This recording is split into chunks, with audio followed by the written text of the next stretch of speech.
Paytm postpaid close नहीं हो रहा, बट मैंने यहाँ क्लोज कर दिया। सबसे पहले चीज़ आपको ये पता लगाना है आपका लेंडिंग पार्टनर कौन है। आदित्य है, ये SMFG है। यहाँ पे आपको एक मेल आईडी दिखा रहा हूँ मैं, और एक पेटीएम का कॉमन मेल आईडी है। इन दोनों को आपको अपने ही लेंडिंग पार्टनर को मेल करना, क्या मेल करना है वो भी मैं आपको यहाँ पे शेयर कर रहा हूँ। इसका स्क्रीनशॉट ले लीजिए और एज इट इज़ अपना टाइप कर देना, बस अपना अकाउंट नंबर चेंज करना होता है। अकाउंट नंबर आपको मिल जाएगा पेटीएम पोस्टपेड के लोन अकाउंट नंबर से।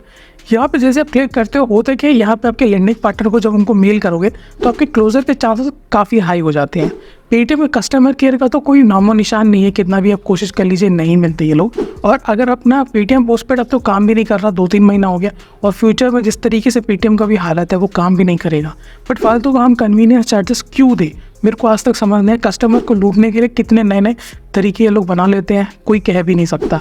ऊपर से यहाँ पे किसी के एक्सीड हो चुके हैं, यानी किसी को 9,000 का लिमिट आया होगा या 10,000 का लिमिट है, उसमें 1,000 रुपये एक्स्ट्रा आ चुका है, जिसे कभी भी बोला जाता है कि उसके नेक्स्ट बिल कर दिया जाएगा। बट इस केस में हो ही नहीं रहा है क्योंकि यूज़ ही नहीं कर पा रहे हैं। तो किसी के एक्सीड में प्रॉब्लम है, किसी का ओवर लिमिट का इशू हो गया, किसी का लिमिट का इशू हो रहा है, कोई यूज़ ही नहीं कर रहा है, बस कन्वीनियंस चार्जेस भर रहा है। तो इट्स बेटर कि आप इसे क्लोज करवा दीजिए कुछ टाइम के लिए, जब तक पेटीएम अपने स्टेबल प्लेटफॉर्म या टेबल पोजीशन पे नहीं आ जाता है। और जिस तरीके का मैं आपको यहाँ पे एक्सप्लेन करता हूँ, मैंने पहले आपको एक तरीका बता दिया। दूसरा तरीका है कि आपको एक्स डाउनलोड करना पड़ेगा, यानी कि जो ट्विटर जैसा बोला जाता था पहले, उसे इंस्टॉल करने के बाद आप पेटीएम केयर को डायरेक्टली आप मैसेज कर दीजिएगा, उनको बोल दो कि मुझे पोस्टपेड डीएक्टिवेट करवाना है, और वो लोग आपको बता देंगे नहीं सर ज़रूरत नहीं है। बट आप फिर भी इस चीज़ पर एग्री करना कि मुझे डीएक्टिवेशन करवा देना है, मेरे को पसंद नहीं आ रहा है, तो वो डीएक्टिवेट कर देंगे। अब यहाँ पे हो क्या रहा है, एक तो होता है इन ऐप से आपने जब अप्लाई किया, यानी कि जो उनका पर्टिकुलर पेटीएम का ऐप है, वहाँ से अगर आप अप्लाई करते हो तो क्या होता है, आप कस्टमर वहाँ पे इनिशिएट कर रहे हैं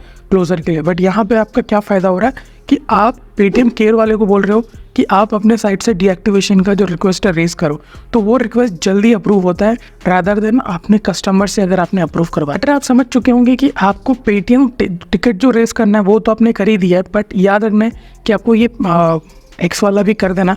सेफ नोट ये बहुत अच्छा काम करता है।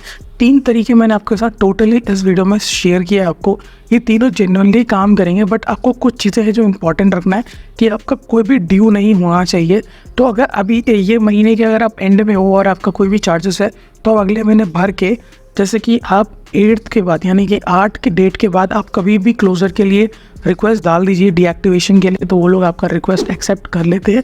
अगर एक भी कन्वीनियंस चार्जेस आ जाता है या ओवर ड्यू आ जाता है, तो आपको वो पे करना पड़ जाता है, और इससे क्या होता है, डीएक्टिवेशन आपका हट जाता है, यानी जो डीएक्टिवेशन रिक्वेस्ट आपने किया था वो हट जाएगा। तो ये चीज़ याद रखना है कि आपका अकाउंट पूरा सेटल्ड होना चाहिए, तभी आप डीएक्टिवेशन के लिए अप्लाई कर सकते हो।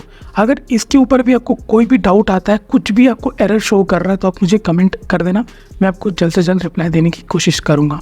यहीं तक रखते हैं और मिलते हैं नए फ्रेश एपिसोड में, तब तक के लिए बाय।